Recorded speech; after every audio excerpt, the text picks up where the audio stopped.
Shalom vänner, profetisk uppdatering 7 januari 2025. Och bakom mig har ni en hökuggla som håller till, jag tror för den fortfarande är kvar, den har varit där ett tag, i Ängsgårdsbergen här i Göteborg. En härlig liten uggla.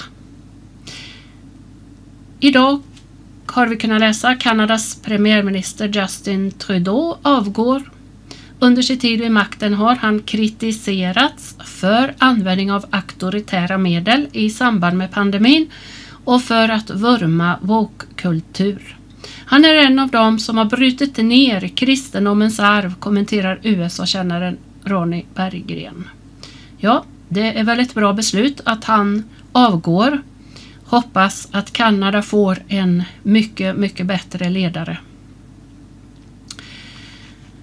Dags för pingst. Pastor fokuserar på att vara kallad och utsänd, skriver Världen idag om pingstpastorkonferensen här.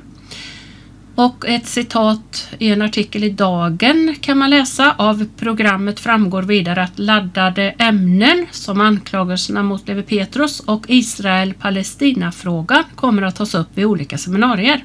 Liksom det blir ett samtal med pastorsparet i omdiskuterade Wow Church. Slutcitat. Så kan man läsa i programmet att en av talarna är Billy Wilson eller William Wilson från USA.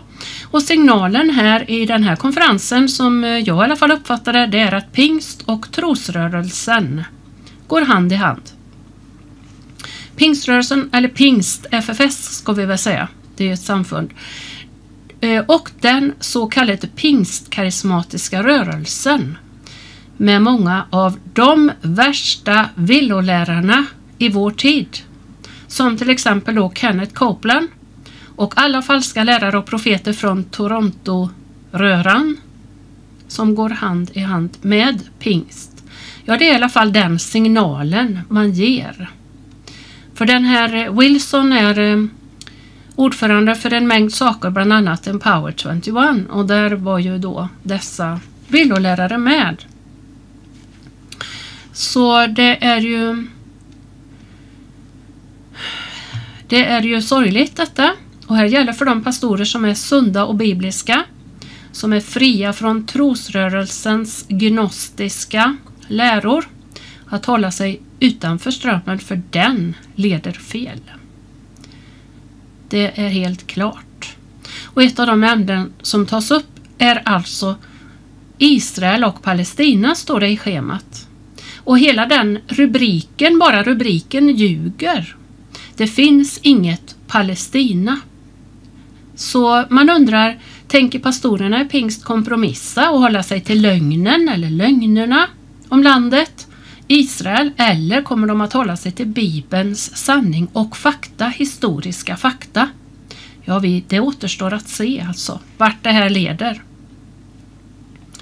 Wow Church är kritiserat för maktmissbruk bland annat, och det ingår ju i G12 som de har, det programmet, den pyramidbygget som man använder sig av Cesar Castellano, som är upplärd jesuit i jesuitskola i alla fall. G12 eller cellkyrkan som vi har varnat för då sedan slutet på 90-talet. Vi har sett det på nära håll av egna erfarenheter, ja. Så här är det stor varningsskylt. Och det kanske är frestande för pingst då att acceptera detta, eftersom det drar i alla fall nu än så länge ganska många, och särskilt ungdomar, som ont anande då går in i dessa pyramidbyggen. Vi hoppas att de vaknar och förstår, att de tar varningarna på allvar av de som har lämnat och oss andra som har varnat utifrån vad vi känner till och har erfarenhet av. Och detta med den här rubriken, alltså, ja, jag har ju tjatat om det här med Palestina, men det namnet kom ju från kejsar Hadrianus på år 135 när han ville förnedra judarna och kalla dem palestinier och landet för Palestina, och det syftar ju på filisten och filisteer. För att förnedra judarna alltså. Så det var judarna som kallades palestinier och namnet hängde ju kvar sedan i många århundraden och faktiskt årtusenden. Till judarna fick tillbaka sitt eget hemland Israel 1948. Och Filisteen, det finns ingen som är idag. Filisté finns ingen som härstammar från filisteerna. För filisteerna utrotades på 500-talet före Kristus av babylonierna. Det är fakta och det är viktigt att vi håller oss till det. Det viktigaste är att vi håller oss till bibelordet naturligtvis, och Bibeln ger oss fakta. Och sen finns det historiska fakta utöver då allt det som Bibeln säger. Ja, då till det ämne som jag tänkte hålla mig till här framför allt. Jag vet att många judar kämpar och har kämpat med frågan varför de utsätts för så mycket hat, judehat, grymheter och ondska utan orsak. Brukar ju vara utifrån lögner. Och jag hörde frågan i Israel på 80-talet bland en del av mina vänner. Jag tror inte på Gud, sa man. Var var Gud under förintelsen? Och detsamma sa en judisk vän förra året när vi samtalade om det som hade hänt efter då det 7 oktober. Och jag tog upp tron på Gud och han sa, ja, det är så många som talar om Gud men jag tror inte på Gud. Var var Gud den 7 oktober? Och det är klart att för den som aldrig har trott på Gud och som aldrig har gjort någon gudsupplevelse så är det ju inte alls konstigt att man tänker så. Och man tycker då att det är en orsak för att inte tro på Gud. Nu är det så att Gud kan tala till människor på många sätt och han kan överraska. Men om man har en viss kunskap om Gud, då krävs det också något av oss att vi besvarar Guds påminnelser om sig själv. Och nu talar jag om den enda sanna guden och det är Bibelns Gud. Så läser vi i Hebreerbrevet 11, vers 6. Men utan tro är det omöjligt att behaga Gud. Ty den som kommer till Gud måste tro att han är till och belönar dem som söker honom.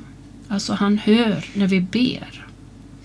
Många ateister har bestämt sig för att bevisa att Gud inte finns och att Bibeln inte är sann. Oj, det skulle vara intressant att veta hur många sådana ateister det finns genom historien. Jag kan ju säga att vi känner ett par stycken.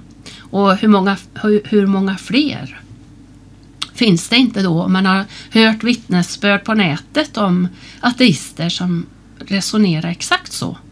De bestämde sig för att bevisa att Bibeln inte är sann och det finns ingen Gud.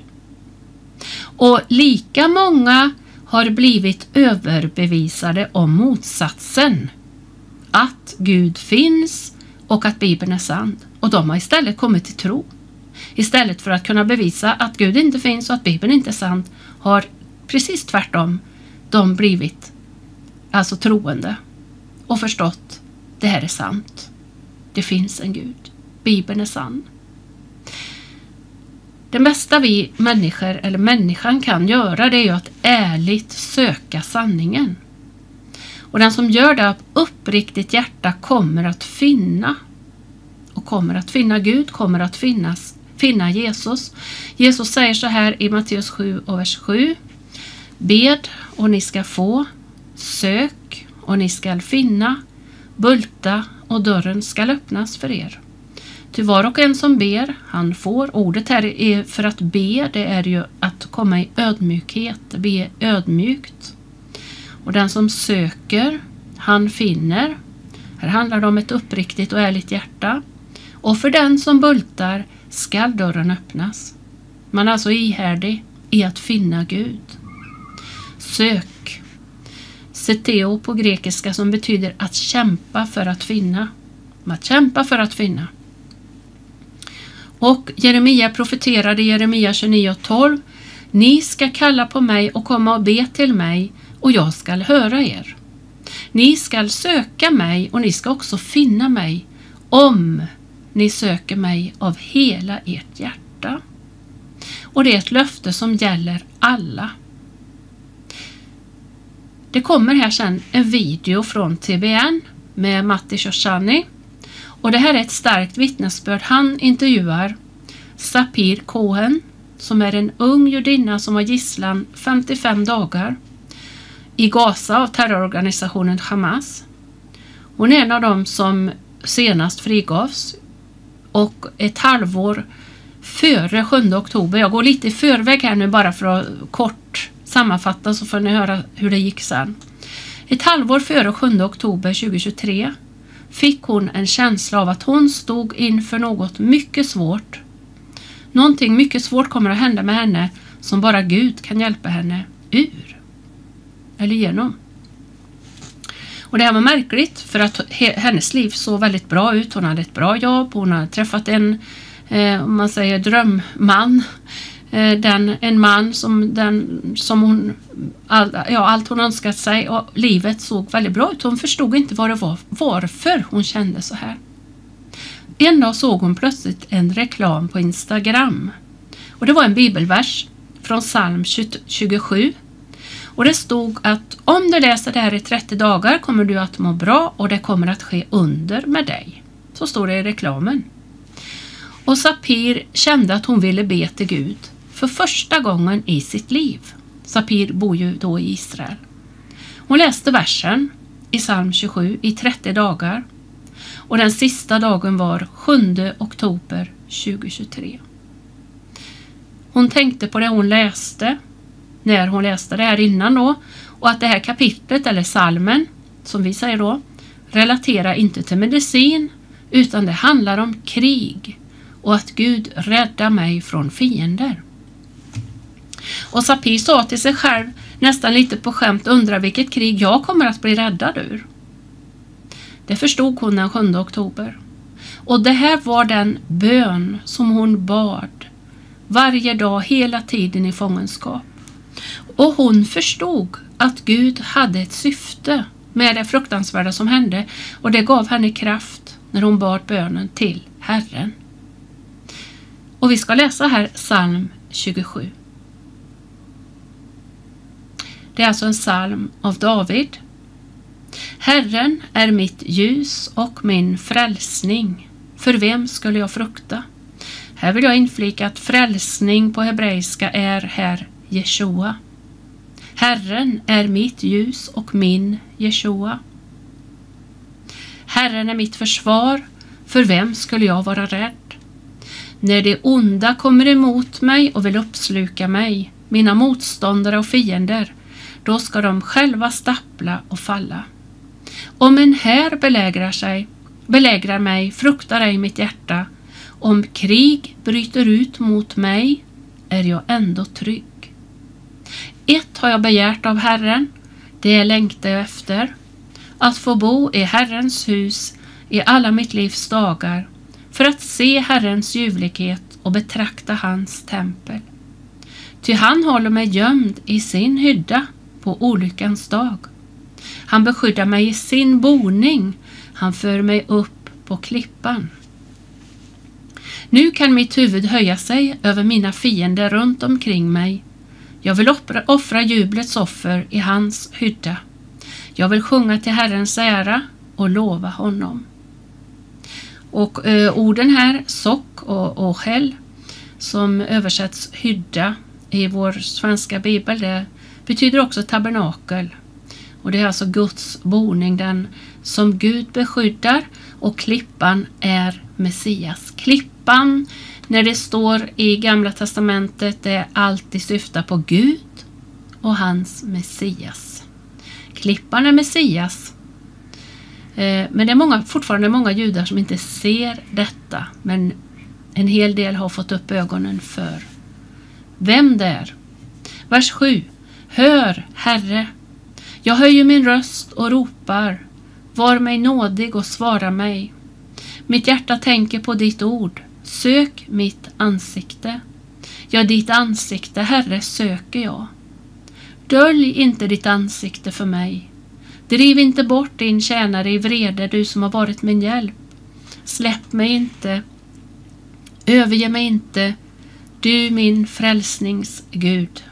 Här står det samma, Jeshua, Gud. Jesha eller Jeshua då, samma Gud. Och men min far och mor överger mig, tar Herren emot mig. Och orden här, ditt ansikte, att söka ditt ansikte söker jag ivrigt, betyder orden. Och vi vet vad Mose bad, låt mig få se din härlighet. Låt mig få se din härlighet. Jag söker ditt ansikte ivrigt. Vi frågar inte vad det är Guds härlighet, utan vem är Guds härlighet? För vi får svaret i Nya testamentet att Guds härlighet är Guds son, Messias, Jesus eller Jeshua. För han uppenbarar vem Gud är. Själv Gud, själv i gudomen som blev människa och visade för oss här på jorden hur Gud är, vem Gud är. Visa mig, Herre, din väg. Led mig på en jämn stig för mina förföljares skull.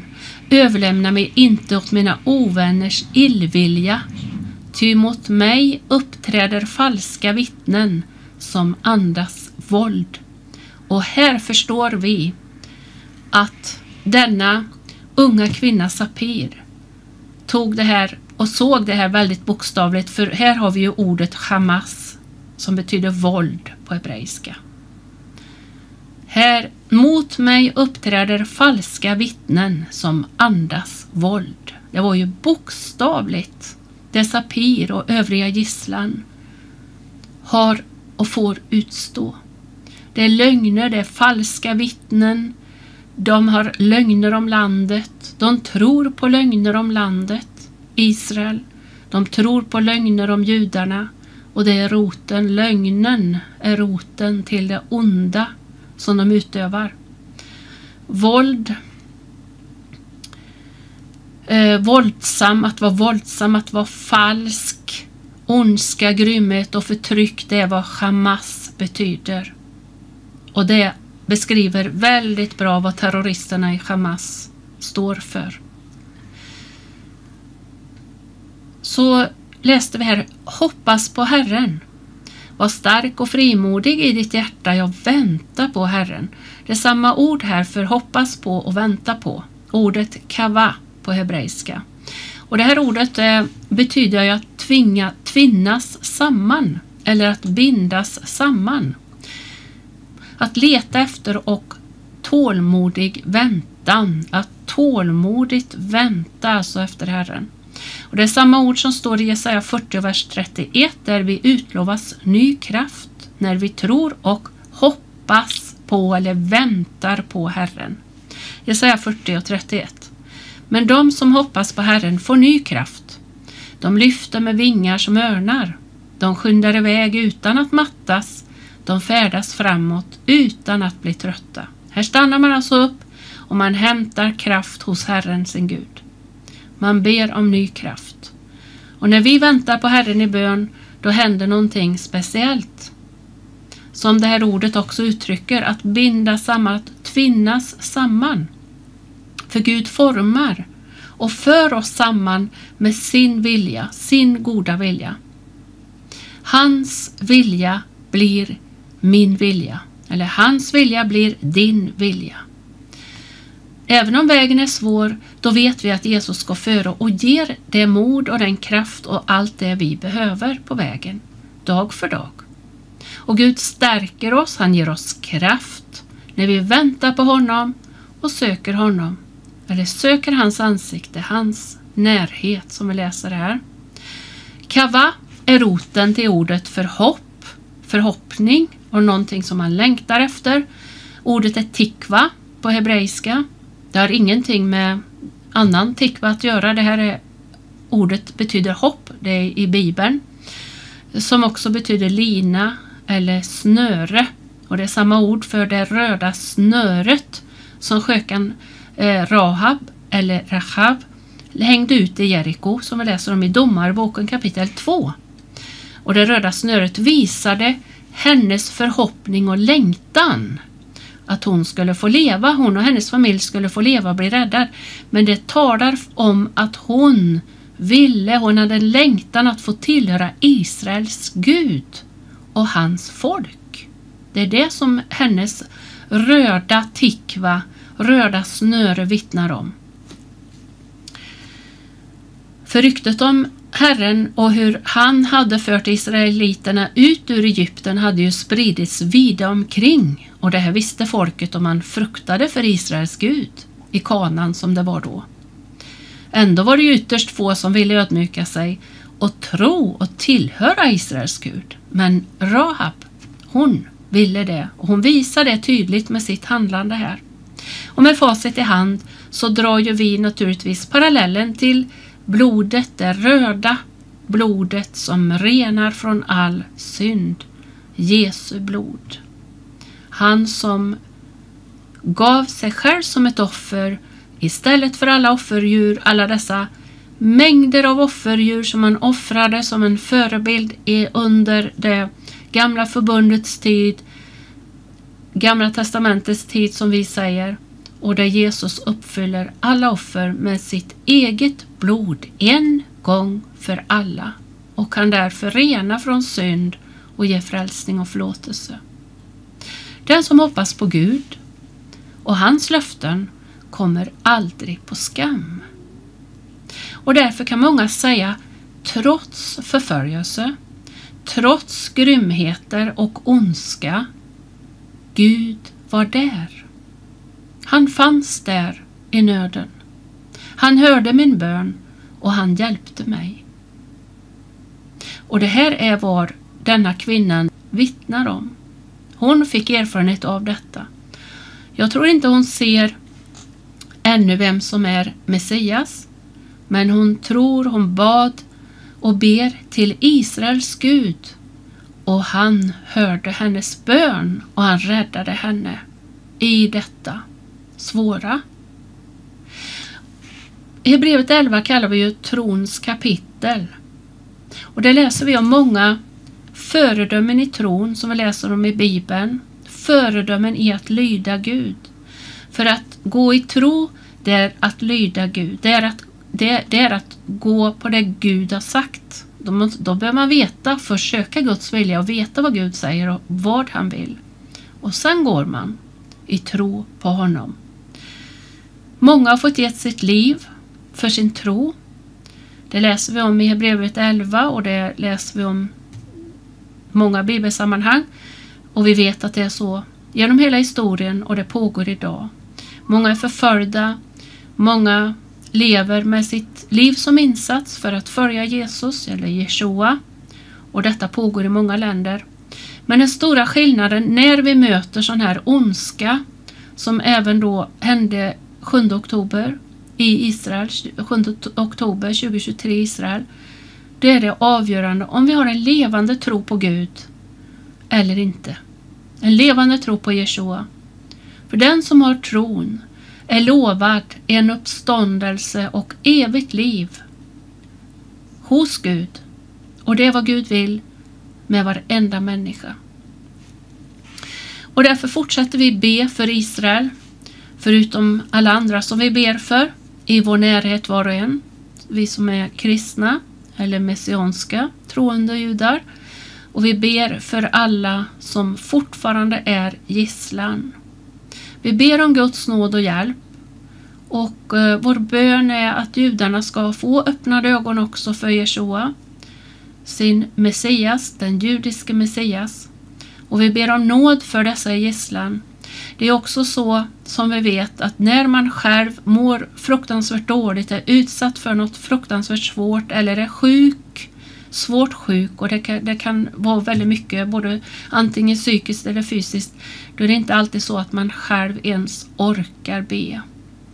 Man kanske bara kan sucka till Gud, man orkar inte ens forma en bön. Men därför så får vi, som det står, vi uppmanas att bära varandras bördor och be för varandra. Och det får vi göra. Och även här, som jag tänker på gisslan här, vi vet inte hur de har det, om de har någon gudstro överhuvudtaget, men vi får be om det. Att de får finna Gud, att de får finna Jeshua mest av allt.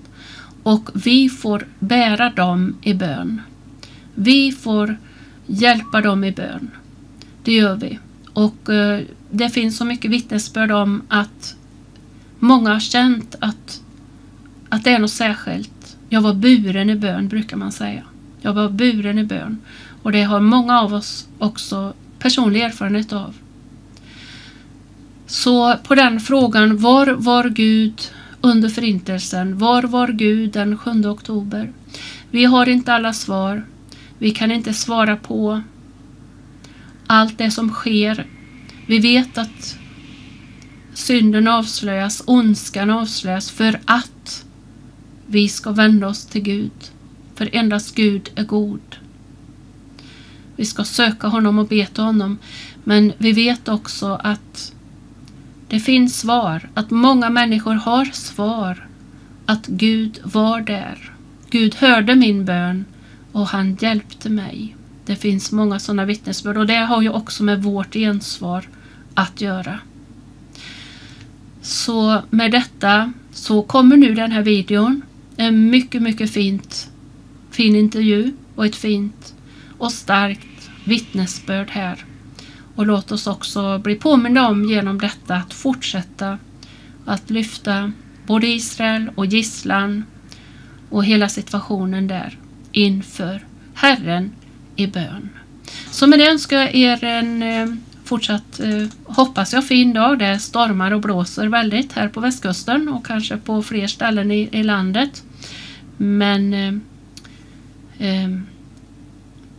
jag hoppas att dagen får vara välsignad för var och en. Guds välsignelse och shalom. Israel, brutally murdering over 1,200 people and abducting over 250, including women, children, and the elderly. As of now, 100 hostages remain unaccounted for, with ongoing efforts to secure their release. However, it is crucial to recognize that Hamas's actions continue to prioritize their militant agenda over the well-being of both the hostages and the Palestinian people. Their use of civilians as bargaining tools and the perpetuation of violence underscore a disregard for human life and for dignity.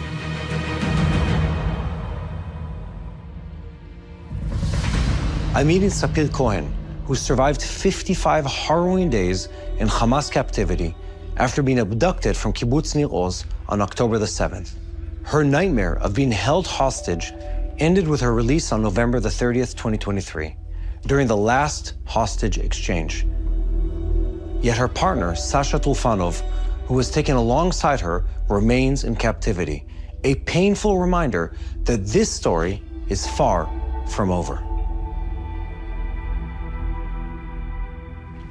Shalom, Sapir. Thank you so much for meeting with us. Thank you. Let's go see your home. So, Sapir, what does it feel like for you to be back in this place? What goes through your mind when you walk through what's left of this community? When I'm here, I have flashbacks. I can hear the screams that I heard on October 7. I can see Sasha's face. And it's very hard for me to come here, but also all my best memories from this place. And it gives me some hope, because every time that I'm here, I want to make these memories again. I want to create them again with Sasha. The positive memories. Of course. This was the home of Sasha's family, correct? Sasha's family lives there, and on October 7, we were here in the guest room. In this very structure. You want to go in? Are we allowed to go in? Yes. Let's go. I lived in Ramat Gan. I moved to live with Sasha 2 months before the October 7. So we bought all the new stuff for our new house, but we didn't have enough time to live together. We used to come to visit in the kibbutz sometimes for the weekend.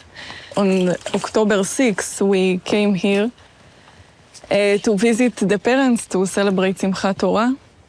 And it was a regular weekend. In that weekend, Sasha doesn't want to come here. He felt something and he says, Sapir, I don't want to go. I don't know why. And I convinced him. We came here. On Saturday, I woke up maybe at 6 at morning, because the rockets, it was like a rain of rockets. This house, you don't have shelter here. And we couldn't find time, even 20 seconds, to run to the parents' house to come inside the shelter. So we stayed near the walls. I felt that maybe the wall can protect us. After an hour of rockets, we got a message from his mother, and the message is there are terrorists in Kibbutz Be'eri, that it's just 10 minutes from us. After maybe 2 minutes, we got another message. Sasha just looked at his phone and turned it around. So I felt that I understood what the message. I asked him, Sasha, tell me what the message. And he told me just, you have to be quiet. No matter what, just be quiet. And then I took one of the blankets and I covered myself. I didn't want to see anything. I decided, no matter what, I don't want to see that. And we hid under the bed. But then I heard Allahu Akbar. I heard maybe hundreds of terrorists came inside. I heard things explode. The screams of the terrorists, the screams of the people that killed by them. And I heard that they come close and close to us, and they shooting everywhere, everyone. This is what I heard. And we just wait to our turn. I thought maybe to send a message to my family, or maybe to say some words to Sasha, like, I love you. But I didn't want to say something with the meaning of goodbye. I'm not sure how much time it was. I just remember that I was shaking and all my body was water, and I was terrified. I was sure that they will come inside and will kill us. And I just prayed. I talked with God, please save us. And then the terrorists came, and I heard they trying to break the door. I don't know how to describe what you feel in these moments. Then they came inside, and I heard them take everything in the room and broke everything. And they took me from the blanket. I saw maybe 10 terrorists in front of my eyes. What, in this small room? In this small room. Wow. Everyone had a very big gun. And they catch us. They took us separately outside. And that's the last moment you see Sasha? The last moment was outside. What do you think when you come back to this room? This is the place that reminds me Sasha more than anything. I hope that one day we will come back here. Then they took us outside and they put Sasha here. I saw him when he was with the knees on the floor and the hands over his head, and all his face were bleeding. Then they took me to the bike that wait there. On the bike, there were 2 terrorists, one in front of me, one behind. And they took me to Gaza. And that was the last moment that I saw him. I didn't know what happened to him until I came back. They just took me and we go to Gaza. Then, somewhere, I'm not sure exactly where, one of the terrorists say that he wants to stop driving. So it's you on a motorcycle or a scooter, Yeah. 2 terrorists, one in front of you, one behind you, Yes. and one of them says he wants to stop. He wanted to stop, and then he held me like he wanted to take me. He was with gun, and I was with pajama. I look around, and it was in the middle of nowhere. Yeah. So I thought, like, why you want to take me? And it was one of the scared moments that I had. Like, I didn't know what to do. I was alone. What can I do now? And my instincts say, I just hugged tightly the terrorist in front of me, that he was older, he could be my father. And I'm saying, I'm a kid. And then he told me, I know, shut up. But he looked the other terrorist and he told him, Khalas, no. And he continued. And then they take you all the way into Gaza. Yes. How long is the ride?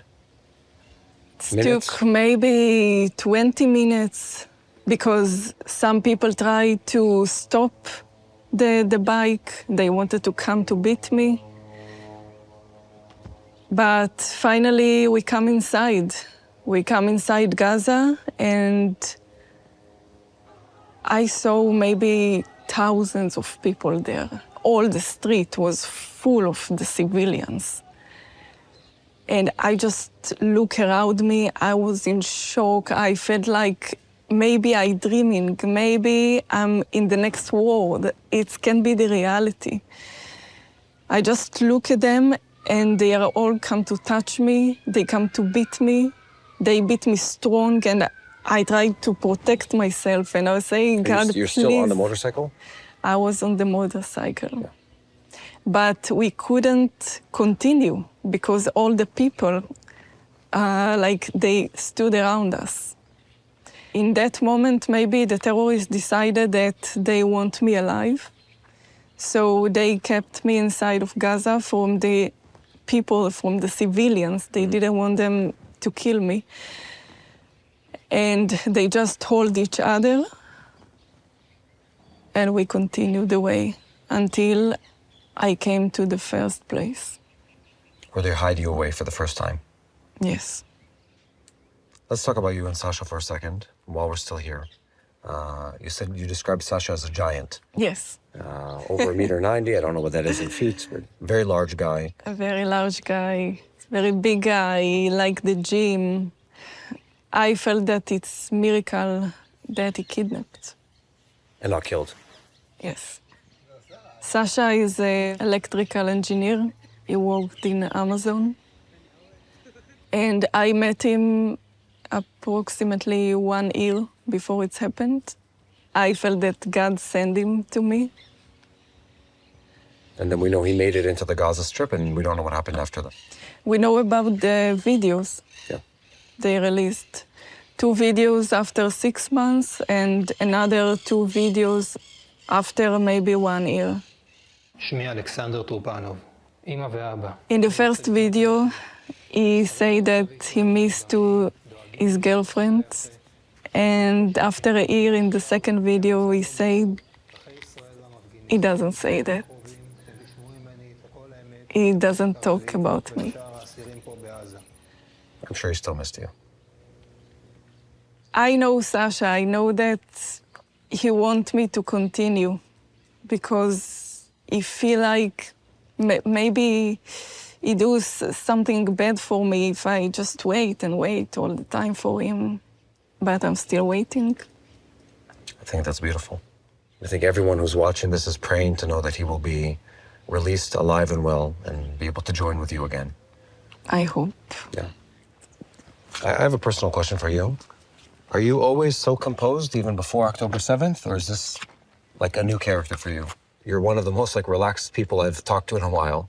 Were you always this way, or did captivity and everything that's happened change you? I experienced the most terrible thing that you can experience. And after it's finished, I just felt it's behind me. I have to be strong I have to be strong for Sasha and for his mother. I feel that I have responsibility.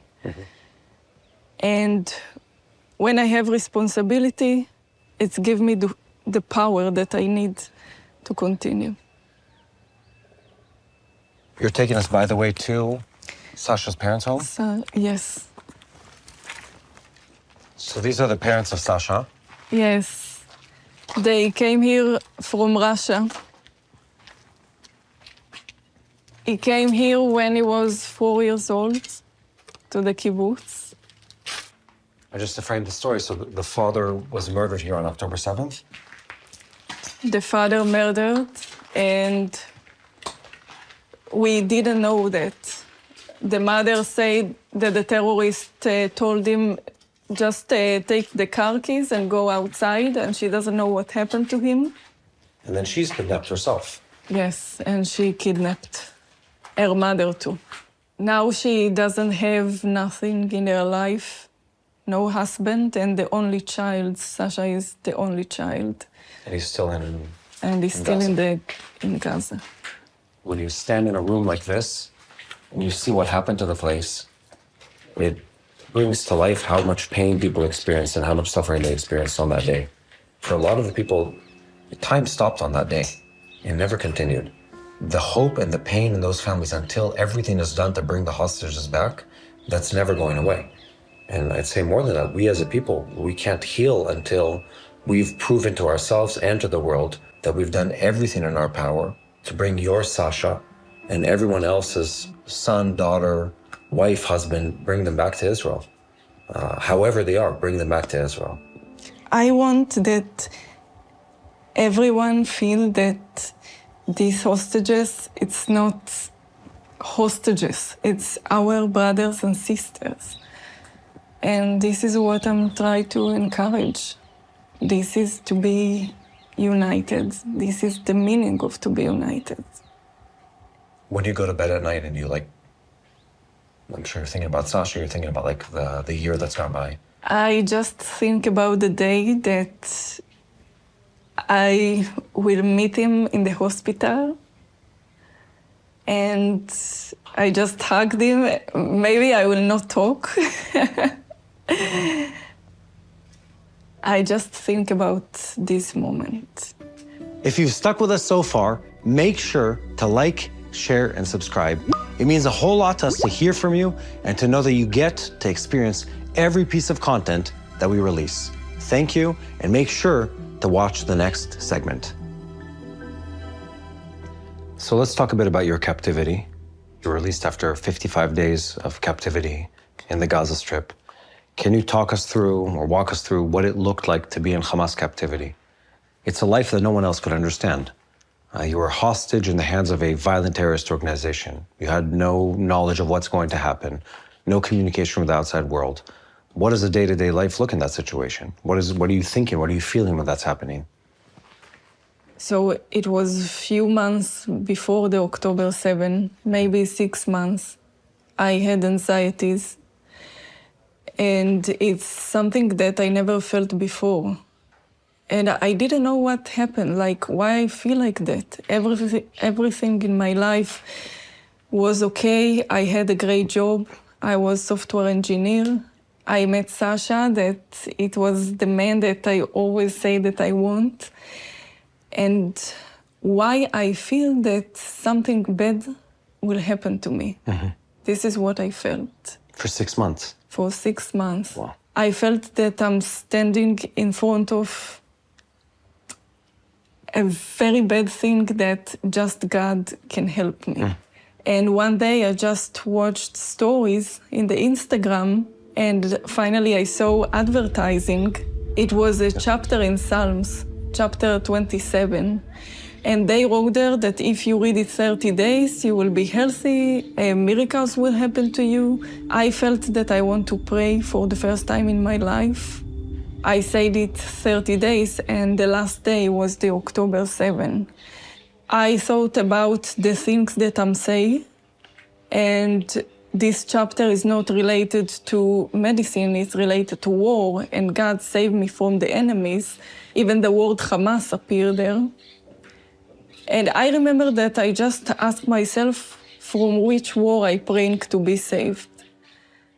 On October 7, I understood the meaning of this prayer, and that was the prayer that I prayed all the time when I heard the terrorist. And in every new place that I was, I say this prayer. What does the psalm say? God, save me from all the enemies and keep me. And I trust you even in the war. So you're repeating this for a month before the war starts. Yes. And then as 40 October days. 7th is happening, those terrible events, and then through captivity in the pit of hell, in Hamas captivity, you're repeating this prayer. I repeat it every day. And I felt that God sent me that. And it gave me a lot of power. Let me read it to you in English. So this is Psalm of David. The Lord is my light and my salvation. Whom shall I fear? The Lord is the stronghold of my life. Of whom shall I be afraid? When the wicked advanced against me to devour me, sounds very relevant for your story, it is my enemies and my foes who will stumble and fall. Though an army besiege me, my heart will not fear. Though war break out against me, even then I will be confident. One thing I ask from the Lord, this only do I seek, that I may dwell in the house of the Lord all the days of my life, to gaze on the beauty of the Lord and to seek him in his temple. For in the day of trouble, he will keep me safe in his dwelling. He will hide me in the shelter of his sacred tent and set me high upon a rock. Then my head will be exalted above the enemies who surround me. At his sacred tent I will sacrifice with shouts of joy. I will sing and make music to the Lord.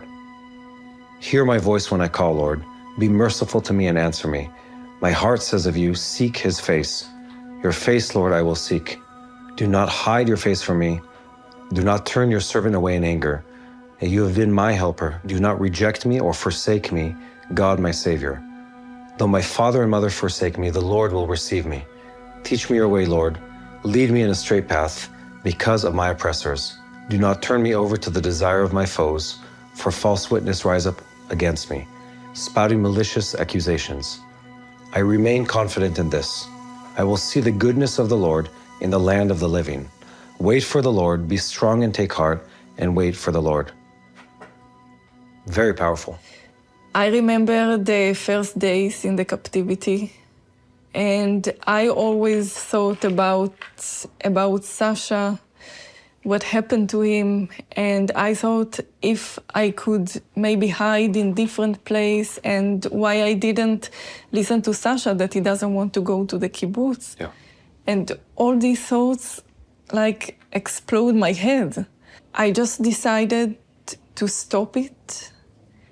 And I say to myself that I believe in God. And if God sent me to this place, it's because I'm supposed to be there. And the question is why? So what was your answer? I remember that I saw the other hostages, that one of them just lie down and he closed his eyes. He doesn't want to be a part of this reality. I saw a young girl that's shaking. And I saw people that all their families was in the kibbutz in that day, and they didn't know what happened to their children, to the parents. When I saw them, it reminds me my last wish, that I was under the bed, that I'm saying, God, please keep me, because I feel that all my life I didn't do something meaning. And my last chance, I want last chance to do something meaningful in my life. Wow. What a powerful prayer. I remember that, and then I thought, it's really bad to be there in the captivity, but this is the place that I can be the most meaningful person. And I just need to choose that. I just need to choose that I want to help the hostages, and I need to choose that I want to continue my life I think that when I decided to take the responsibility, I felt power. I felt that I don't think about the anxieties anymore. I don't think about the things outside of the captivity. I just want to think about this moment and how I can help. And I felt smarter than before, that I know what to do every time. I remember that in the first house, I thought, like, I looked about the terrorist and I wanted to find someone potential that I can create connection with him. And it's very risky. I remember that one day in our room, there were maybe 7 terrorists together. And I saw tiny cats in the corner of the room. I took them and I put them in the middle. And then I look on the reactions, the terrorist reactions. So most of them were very violent toward the cats. And one of them took them and pet. So when I see someone pet cats in my life, I don't care about that, but in the captivity, it's a huge thing to see that. So I just remembered this terrorist that after a few days, he was a part of our group. And I think that this connection that I finally created helped us a lot. I'm sure it did. After you create a connection, you have to be very careful, because you don't want the other terrorist will see that you can get a food from one of them, and you don't want the other terrorist will be against him, because then it will destroy the connection. So before every step you need to think, because every step can be your last one. Did you and the other captives experience violence in captivity?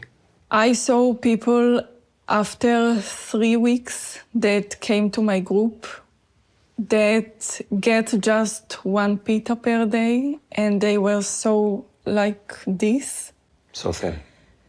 And I met people after 50 days that they didn't get shower or brush their teeth, and they needed to lie down all these days, 50 days, with no talking. I remember that they took us to the tunnels, and one hostage, the young girl, she came to me and she says, "Sapir, I don't want to go there. It's too scary." And I'll say, "What you mean? Of course you want to go there. This is the #1 attraction here in Gaza. We have to see that." And she told me, "Sapir, you know that you are so crazy, but maybe I want to be a crazy like you." So we go to the tunnels, and it was a dark place. And we were scared. But I'm saying all the time, wow, it's a wonderful place. And it's this place full of mold and smelly and everything wet, all the walls, all the floor. And you have lice, you have bed bugs in all your body. It's very hard to breathe there. You don't have hair, you can see the sunlight. But, you know, the fact that I believe in God, it doesn't say that I will get everything that I want. And it doesn't say that I will be happy all the time. But it's promised me just one thing, that behind everything that happened, there is purpose. And I just thought about that every time. If I need to be in the tunnels, I will be in the tunnels. And I will try to do the best that I can. I was 55 days in the captivity, and on the last day, they promised to another hostage that he will go home. And 5 minutes before, they told me, it's you. And I didn't believe. They told me it's 90% you. I wasn't in the list. I wasn't a part of the categories. But finally, they took me home. And all the hostages that's still there, they came to say goodbye and they cried. How many were there? 3 others, men. Did they come out? The girl released 3 days before me, and the 3 men still there. And they came to me to say goodbye, and they cried. And I'm saying, why are you crying? So tomorrow it will be you, maybe in a few days. I will meet you in Israel. I was sure that everyone will come back. It can be they're just a part of us. And then I came to Israel. And I discovered that Sasha's father killed. I discovered that Sasha kidnapped. It was a hard process. It doesn't finish. I felt that I can't talk with my parents and I can't talk with people that I knew before the captivity, because I felt that I'm a different person. And I needed time to know this person. I felt that all the people from the past, they tried to take me back. And it caused me to be confusing about who I am. I decided to not talk with them few months. And just after I had confidence about the person that I am, I started to talk with my parents. Several months. With my parents, maybe after 2 months, yes. Wow. So you come out of captivity and you're what? You're just in a dark place emotionally or spiritually? I wanted that all the old people that I met there will come back, because I knew that they don't have time. And I can say that 8 of the people that I met alive in the captivity, they killed. I felt so bad. By bad, do you mean you felt guilty for coming out? Or bad for them? I felt both, maybe. I remember when I came back, the people told me, okay, now we can make your nails or you can make the hair. I say, I don't want that. I don't need that. It's just stupid things, like everything seems to you so stupid. And I need to find something that will cause me to feel meaningful again. I decided to go to many places in Israel and out of Israel and to talk in many communities about what happened in October 7. Yeah. I wanted all the people will understand that, to make connection between all the people to the hostages. Mm-hmm.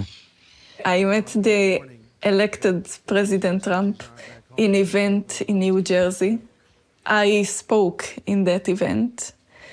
After that, he spoke and I heard this speech. He talked about the hostages, about the urgency to bring them back, and that he will do everything that he can to do that. After that, we met, we spoke a little, and he said that he knows how much they suffer. I met a very strong and motivated person, and I just pray that God will give him the ability to help us and to push both the sides, the Israel side and the Hamas side, because the hostages, they don't have time. I agree with you 100%. I think it's also this is the time for this kind of conversation. because the world has sort of moved on from Gaza, Lebanon, Syria. Like everyone is in this feeling of, oh, things here in the Middle East have come to an end. Israel won, yay. It's like, no, we're not done. We have to finish some unfinished business. And that business is bring our boys and our girls, our mothers and fathers, bring them back to the country. We can't win without them. I agree. And it feels like every time people say maybe it's not the right time for a deal. But I feel that maybe every time it's not a good time, because every time you have to give something that you don't want. But we have to decide that as a Jewish people, we know that we are not under existential threat. Yeah. But the hostages, they are. Yeah. And we have to finish that. I agree with you 100%. This war doesn't end until we've brought every last hostage back to the country. And it can't end because the sanctity of those lives is above whatever other political gain that people try to frame. There are thousands of families in this country at this point walking around with a hole in their heart, a hole that's the shape of their family members who remain in Hamas captivity and many others who've lost their family to this war. And we need to remember the pain of that. We need to carry it collectively, as painful as it is and as hard as it is, to make sure that we do everything in our power to bring these people back. I also want to say that when I came back, I met Jewish and non-Jewish people that prayed for me all the time, that prayed for all the hostages. And when I met them, and I'm still meet them, I feel that they give me a lot of power, a lot of energy to continue my journey until all the hostages will come back. So I think that everyone can do something, if it's to pray or something else. Mm-hmm. And it's really work. I felt that from the captivity. I felt that I have good energies from someone. And when I came back, I understood how it happened from all these good people. So I just want to encourage them to continue. Sapir Cohen's story is one of unimaginable pain, resilience, and unwavering faith. Her survival is a testament to the strength of the human spirit, but her journey is not yet complete. With her partner Sasha and so many others still in captivity, we cannot ignore the urgent need to bring them all home. Sapir's courage challenges us to hold on to hope, stand united, and never stop praying for their safe and speedy return. The international community must remain vigilant, holding Hamas accountable for their actions and advocating for the immediate and unconditional release of all hostages.